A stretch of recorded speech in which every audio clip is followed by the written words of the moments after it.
Okay, so next exercise that can be done with the hamstring muscle. That's the muscle that is behind the leg here. Okay, that's a hamstring muscle. What the hamstring does is this movement. Okay, so a rehabilitative exercise for the hamstring is one of them is called the leg slide exercise. So again, you lie down, and let's say this was the weak leg. You support this leg here, support with this leg. You have your heel on the surface, and the whole idea is that the friction between the heel and the surface is going to provide some resistance for this hamstring muscle here. So this is what you do. Slide, put it backwards. Slide, put it backwards. Slide,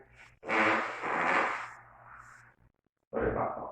Okay, so you can experiment with different service combinations. For example, you can be on the floor and put a towel, which will give you less resistance. And as you get better and better, you may want to change to a surface that has greater friction, giving you greater resistance. Or alternatively, you can stay on the same surface and a partner can grab the lower leg and slightly pull your leg in that direction. And then you drag the leg against their resistance. Then you let go, and let you come back here, you slide, and then you will begin to really feel this muscle beginning to work, okay? And that is another exercise that can be done for hamstring strength rehabilitation.